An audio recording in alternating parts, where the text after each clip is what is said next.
inviting me to this occasion. I have a special connect with this railway town of Badarpur. Every building, as you know, becomes as much tall, depends on its foundation. And the foundation day or the formative day of my educational journey and also my life started from this town itself, from a school which is not far from here, maybe a couple of 100 meters or maybe 300 meters, 92 Devrail Maktab. I did class 1 to 4 there, followed by one more year in an adjacent school called Junior Madrasa. And my life became, or rather my childhood became very enriching while staying in this town.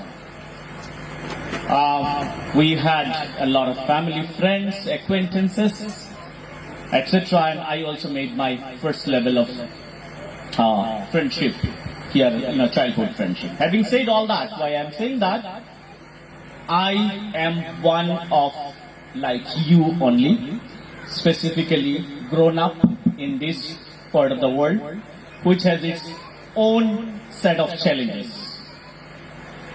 I am glad to be with all of you, specifically the students of this college. And for that, I have a selfish reason, because you are our prospective students.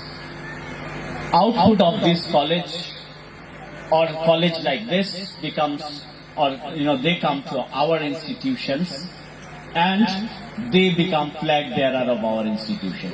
So it is very important for our success for us to be successful. These institute needs to produce good quality students. Over the years, although this is my first acquaintance with Paragon, but over the years I have seen in social media and in newspapers the kind of output this institution has provided. I would like to congratulate all the faculty members and the leadership, including principal of this college. Hats off to you that you are, a catalyst of change in this region. I understand the challenges that are associated with a place like Badarpur because I have grown here, and you have actually proved that there are a lot of things or a lot of possibilities that can be there from, that can be, you made it possible. Having said all that, as a teacher, I would like to give a little bit of sermon to the future students and specifically the guardians. Let me tell you, the world is changing very, very fast. And the 21st century skill sets or the 21st century technology, if you look at 15 years or 20 years back, we could not imagine what we are using today. And believe me, in another 10 to 15 years, the society will move in a direction which we will again cannot imagine today. We all know that there has been changes in the whole world, right from agrarian economy to industrial economy, from industrial economy to information economy, from information economy to knowledge-centric economy. There are 4 industrial revolutions that has happened in this world. The first industrial revolution happened when the steam power came into the picture.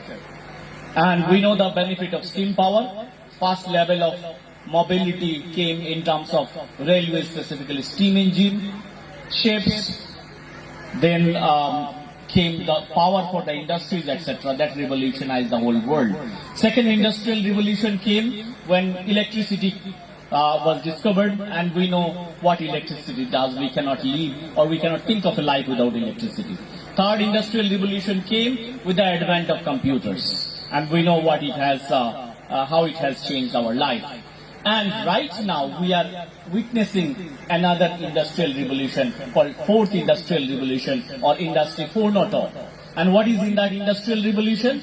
It is about connected world. Every single thing, be it car, be it your refrigerator, be it your television, earlier they used to work independently, but now they are connected. And even every human being is connected thanks to the wearable technology and specifically this mobile device. We are always connected. And that has given rise of immense potential. At the same time, also every industrial revolution brings certain challenges. Let me give you one example what has happened. I'm sure all of you used to see a lot of PCOs. This area used to be bustling with so many, call booths. Where are they today? Because of a piece of technology which all of us are carrying in our pocket, that particular thing has gone. Let me give you a high-tech example. I am an aircraft enthusiast. In my childhood, when I traveled by air, at that time, one aircraft used to be piloted by about 5 people. One pilot, another co-pilot, a flight engineer, a flight navigator, and a flight mechanic. And they all used to be in the cockpit. Now all of us know how many people fly a plane. Actually, only one person. But for redundancy, there is a second person if the first person has some problem. Right? And what is the future? Or what we are talking today? Unmanned aerial vehicle. We are talking today of unmanned motor vehicles, etc., which is not from James Bond movie, but it is the reality. Now, why that is so important for us? Because, you see, if we do not change, specifically the young generation, you will have to keep your eyes open and embrace the technology. No matter what you choose as a path of your career, you become a good doctor, still require a technology. You become engineer, obviously you require. You become a teacher, you require technology. Everywhere, you need to be equipped with technology. So keep your eyes and ears open and try to adopt the 21st century skills. Otherwise, the way PCOs are no more required, the way flight engineers are no more required inside the aircraft, we will also become redundant someday. I do not want to elaborate much, but many of us here might have used Nokia phones, right? Do we use Nokia phones anymore? We do not. Mostly, they are not sold at all. But remember, Nokia used to hold a market share of 94% of the gentlemen said, we didn't do anything. And believe me, as a person of this valley, I'm also included, but we also have the habit of doing that. We do not do anything. If we do not do anything, and what Nokia didn't do? When Nokia was selling phone, 94% phones of the world, Samsung was putting camera on the phone. Nokia was saying that, oh well, phone is for talking, who needs camera on the phone? Right? At that time, Apple was creating touch-based, gesture-based inputs, right? They were saying that, oh, phone is too small to touch and do all that, right? And Nokia became history. So if we do not change, if we do not, adopt, a day will come, we will also become obsolete. And the world is very harsh. It only gives opportunity to the people who can survive the change, who can adapt to the change. Let us all be adaptive to the change, but at the same time, I do not want to be a very, very old-fashioned teacher on this day, because it's a time of merrymaking. You are celebrating cultural day. I would like to add one last point, which is part of our very rich culture. The very rich culture of this valley, what I take pride in, that we are normally hard-working people. When we get right kind of opportunity, we can do really hard work.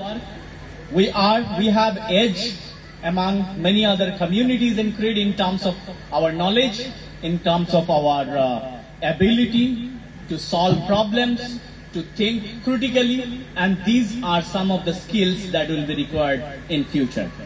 So as part of our culture, let us inculcate all what we have, and at the same time, wants a particular skill which do not have any competition on this art today.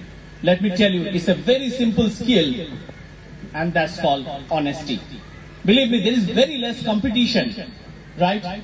You won't face, to be scrupulously honest, you won't face much competition from someone else. And the whole world requires honest engineers, honest teachers, honest doctors, and I'm sure all of you require it. So please, specifically to the young generation, there are so many shortcuts these days. They are available and people advise it also. I strongly discourage you to desist from any such shortcuts and rely, as my colleague in the Barak Valley Engineering College, Dr. Goswami has already told, that hard work. There is not much of alternative to hard work. And again, a word of caution, remember, we remain in a country of 150 crore people. If we do not do hard work, there will be someone in some corner of our country who will be doing the hard work, and the opportunity will go to him. So I'm sure all of you will shine and definitely do well. I do not want to advise with your career, because these days you and your guardian are very well informed. Thanks to internet, all informations are available, in your pocket. So please make best use of what Almighty has bestowed you, and that is one of the reasons which I like to be among students, because knowledge is given to the chosen people, right? Not everybody is bestowed with knowledge. So you are some of the blessed people of Almighty. Make the best use of it. All the best for your future endeavor. Thank you very much, and thank you for the opportunity.